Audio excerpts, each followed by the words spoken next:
James Green, como está você? Tudo bem? Muito bem, bom dia. Bom dia, que bom que você está aqui com a gente. Então, a gente tinha combinado de falar um pouco desse cenário agora nos Estados Unidos, com a CPI sobre a invasão do Capitólio comendo solta, com um prejuízo político muito grande para o Trump, mas que não sei se reflete, por exemplo, nas pesquisas, né, se tem algum prejuízo para ele nas pesquisas eleitorais, tanto para a renovação do Congresso, quanto depois para a eleição presidencial. Qual o cenário lá nos Estados Unidos, James? Você que está falando aqui do Brasil, né? Bom, eu acho que primeiro é muito importante essa CPI, está revelando muita informação que nós entendíamos o processo como um todo da invasão, mas eles estão oferecendo muitos detalhes que não foram conhecidos pelo público. Então, nesse sentido, é muito importante. Porém, infelizmente, o país está muito dividido, a situação econômica está difícil, a inflação, a popularidade de Biden tem baixado e a especulação é que os republicanos vão, pelo menos, tomar conta, dominar, ganhar a maioria na Câmara e ainda pode ser, não se sabe se eles vão dominar também o Senado. Porém, independentemente disso, eu acho que essa CPI está muito importante e tem um efeito indireto nas eleições brasileiras. Por quê? Porque, bom, isso é um debate aqui dentro dos observadores sobre as relações entre o Brasil e os Estados Unidos, mas porque a trauma que o Partido Democrata e certos republicanos, uma grande minoria dentro do Partido Republicano, tem esse sentido através da invasão do Capitólio, tem criado uma preocupação muito grande sobre esses abusos da democracia que houve nos Estados Unidos, o discurso sobre fraude eleitoral, que Biden não ganhou as eleições, que Trump foi roubado. E isso está influenciando um pouco na política externa do Brasil, na medida que Biden tem mandado várias mensagens, eu acho claros, outras pessoas já acham que não são tão claros, dizendo que eles acreditam no processo democrático brasileiro, acreditam nas eleições, acreditam nas urnas eletrônicas e não vão apoiar uma tentativa de golpe caso o Bolsonaro tenta não reconhecer os resultados que Marcos Coimbra deixou muito claro hoje, são bastante evidentes sobre o que vai acontecer no dia 2 de outubro, caso não houver uma tragédia que nem queremos pensar nisso.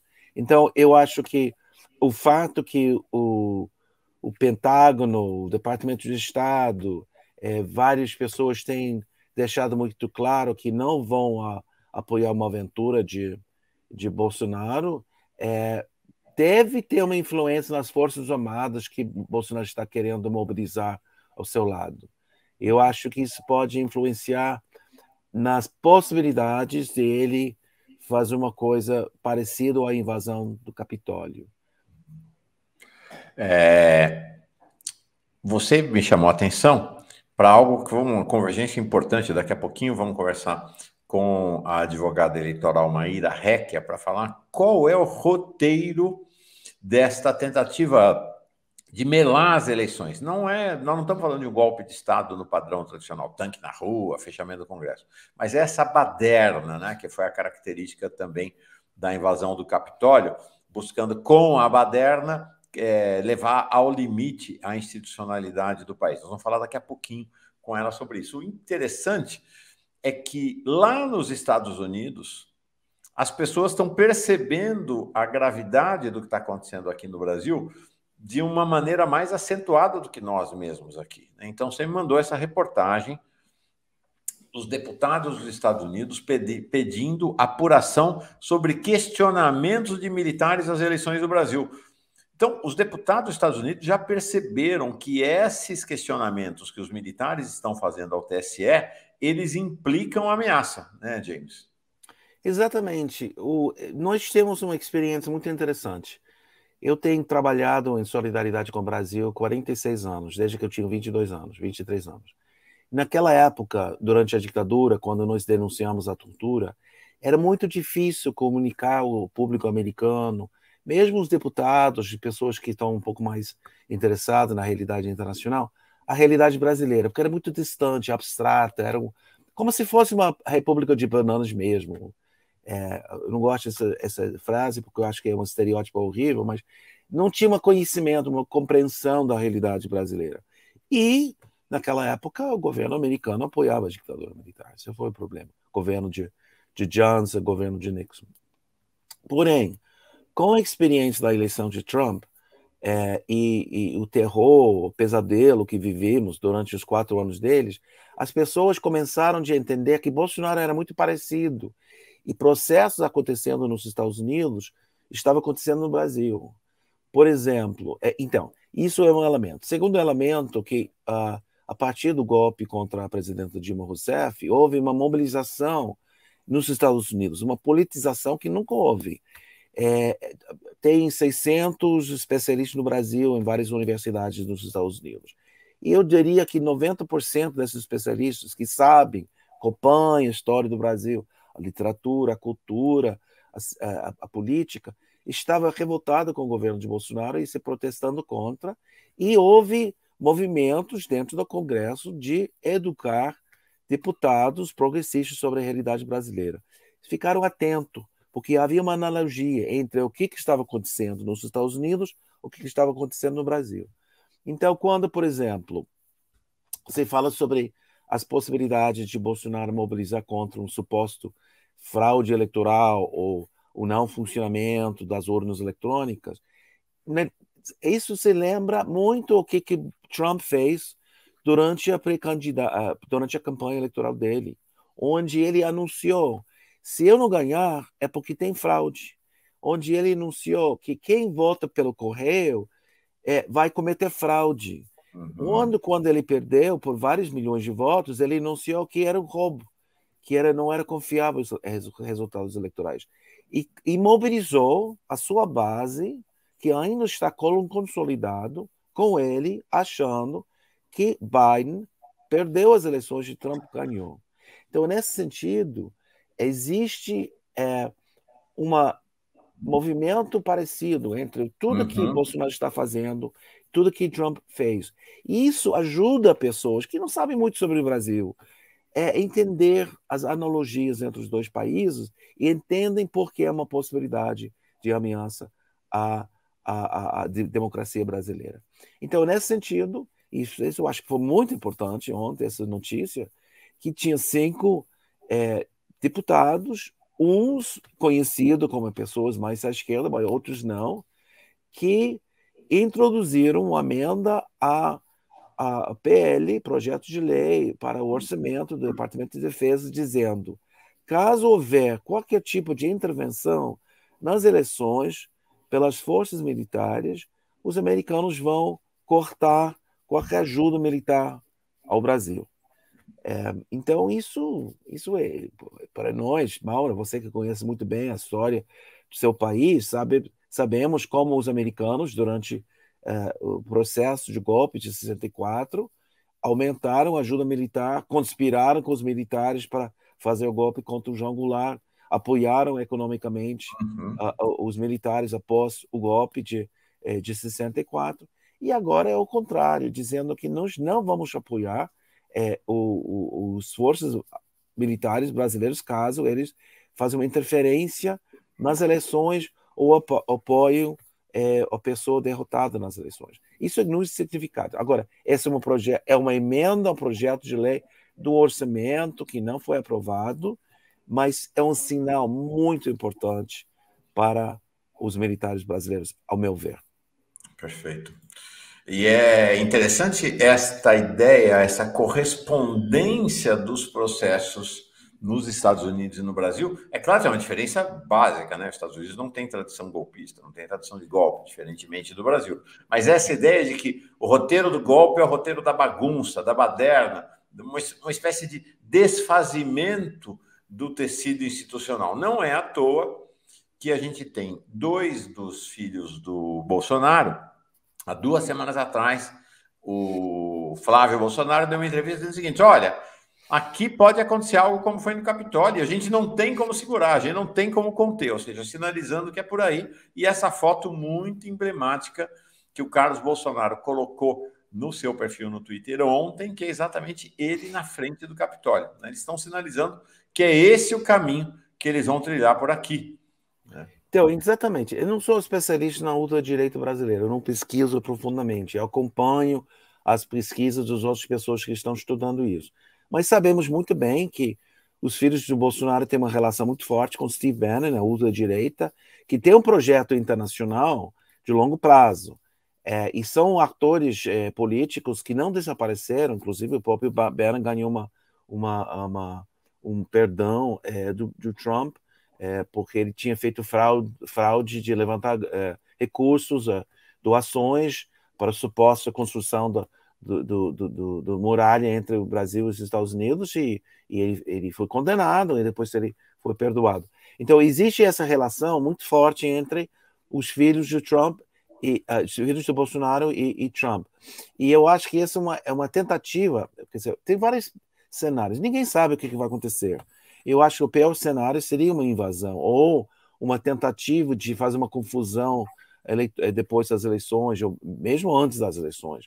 Um atentado. Tem várias possibilidades. E a gente usa a palavra golpe como se fosse uma coisa metafórica. Eu acho que seria bom se a gente usasse outra palavra para esclarecer o que vai acontecer. Mas eu não descarto a possibilidade de uma invasão ao STF. Se há uma confusão sobre os resultados criada pela direita, e o TSE e Alexandre de Moraes declara que Lula é vencedor, e há mobilizações questionando isso, pode acontecer isso. Sim. Bolsonaro tem uma possibilidade de mobilizar um setor que está envenenado com seu discurso, acredito nesse discurso, como existe nos Estados Unidos essa parcela bastante grande do Partido Republicano que acredita nele. Então, quais seriam as possibilidades que Bolsonaro pode aprontar? Um seria de mobilizar sua base para mostrar sua força para negociar com setores da direita, dentro do centrão, para que nada passe com ele depois ele sai da presidência. Ou de manter essa força política, criando um mito, uma mentira, que ele ganhou as eleições, mas foram fraudulentos, como a gente está argumentando sobre as eleições de 2018. Inclusive, que ele ameaça, a semana que vem, juntar os embaixadores do mundo para ele mostrar provas sobre fraude eleitoral que supostamente aconteceu no passado. Vai ser muito interessante se quais são os embaixadores que vão lá. Eu acho que vai revelar muito o apoio internacional que ele tem. Mas ele vai tentar fazer esse tipo de confusão e eu acho que ele está tentando ver com isso até que ponto ele tem apoio das Forças Armadas e até que ponto ele tem apoio de forças populares, forças da população. E ele também deve ter um projeto, os filhos deles devem ter um projeto de longo prazo de que manter milhões de pessoas que consumem as mentiras que circulam entre as redes sociais para manter essa base para futuras aventuras eleitorais. E entendendo que eu acho que é muito improvável que a frente que Lula está construindo vai ganhar uma maioria no Congresso. Os partidos políticos que são claramente afiliados ao projeto eleitoral dele. Então, vai ter um poder muito grande do centro-direita, do centrão, da direita no Congresso, provavelmente, e ele vai querer usar isso para, primeiro, enfraquecer o novo governo, e também negociar e se proteger contra qualquer possibilidade de ser processado por ter feito crimes dentro do mandato dele. Sim. Para encerrar, James, realmente cenário preocupante. É interessante esse paradoxo, né? Um cenário fantástico do ponto de vista das pesquisas e da mobilização. Ontem a gente respirou direta já na Cinelândia, mas, por outro lado, muito preocupante em relação às iniciativas deles. Eu falei sobre o Roger Stone mais cedo, antes de você chegar. Né? São dois personagens chaves para pensar a formulação da extrema-direita nos Estados Unidos, né? O Roger Stone e o Steve Bannon. Por sinal, dois implicados na justiça com ações ilegais. Um por corrupção, o Steve Bannon recolhia dinheiro para construir o muro Estados Unidos-México e aparentemente embolsava esse dinheiro, e o Roger Stone, uma quantidade de crimes impressionante. O documentário Get Me, Roger Stone, eu acho muito interessante para a gente entender qual é a lógica dessa turma, e tem duas lógicas centrais. Primeiro, todo mundo está à venda. Eles acham isso, né? Todo mundo pode ser comprado. E segundo, só tem uma coisa que é inadmissível: perder. Só isso é inadmissível. A derrota é a única coisa inadmissível. Portanto, tudo para vencer é admissível, não tem limite, não existe limite ético. Eles questionam claramente essa ideia que nós estamos acostumados a trabalhar, a ideia da ética, né? Não existe para eles, não há limite ético. A gente viu isso aqui em 2018, vamos assistir de novo. Ele foi condenado, né, essa figura, e o Trump, antes de deixar a presidência, comutou a pena dele, né? Ele está solto. Conta um pouco desse personagem, desse Roger Stone, para nós. O mais importante nessa história é uma pessoa que tem uma longa história de colaboração com o Nixon, né, na corrupção que Nixon aprontou quando ele foi presidente, e ele teve relações muito fortes com o Trump. Mas o mais importante dessa história, ao meu ver, é como ele e o Giuliani, que foi, o advogado de Trump, eles conspiraram no hotel. Rudolph Giuliani, né, ex-prefeito de Nova York. Exatamente. Que conspiraram no hotel do Willard Hotel em Washington, um hotel historicamente muito importante.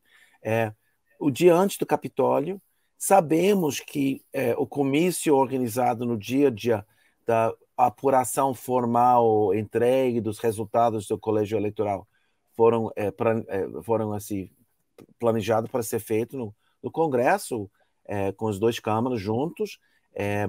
Eles organizaram claramente essa tática, essa estratégia de mandar um dos dois milícias com quem o Stone tem muitas relações, o Proud Boys, para Capitólio, para começar a pressionar para romper as barreiras, e depois Trump tinha planejado de chamar as pessoas que estavam no comício para ir para o Capitólio, com essas pessoas pontos de lança entrando e puxando as massas que estavam apoiando Trump para invadir, para criar uma confusão, evitar a possibilidade de fazer esse procedimento formal e criar uma situação onde a votação do presidente seria feita por o Congresso, e cada estado tinha um voto conforme a votação dos delegados desse estado, e onde os republicanos tinham 26 votos e os democratas teriam 24 votos, caso isso acontecer, que é um elemento na Constituição que prevê esse tipo de resolução dos resultados eleitorais. Então, essa foi a intenção. Não deu certo, porque, primeiro, Trump queria ir com as massas para a Capitólio, mas a segurança dele não permitiu isso, ele fica furioso, isso foi revelado há 2 semanas, mas fica evidente que Trump orientou, como qualquer pessoa que é inteligente, ele não faz as coisas, mas ele manda outras pessoas fazer as coisas, orientou todo esse plano, e é possível, não sei se vai acontecer, que o CPI vai revelar essas relações. Nesse momento, Cipollini, que é o advogado de Trump, está hoje fazendo declarações filmadas com o comitê que está encabeçando essa CPI. Vamos ver se ele vai revelar mais informação ou confirmar informação já revelados. E vamos ver se eles conseguem uma pessoa, que é determinante, só precisa uma pessoa para fazer testemunho que estava presente quando Trump sabia e ordenava as outras pessoas encaminhar esse plano. Um plano já elaborado com Giuliani, com outras pessoas de Eastman, com Mark Meadows, que foi o chefe de gabinete chefe da Casa Civil do presidente Trump, e vamos ver se a CPI consegue, com um desses depoimentos, de revelar essa ligação direta entre Trump na Casa Branca e a invasão do Capitólio. Se isso acontecer, é possível uma crise no sistema e a possibilidade de Trump ser enfraquecido e talvez não ser candidato a presidente em 24. Bom, Se não acontecer, infelizmente, é possível que Trump seja candidato e seja eleito em 24. quer dizer, é uma encruzilhada para os Estados Unidos, né? Totalmente. Essa CPI é uma encruzilhada para o futuro dos Estados Unidos. James Green, muito obrigado.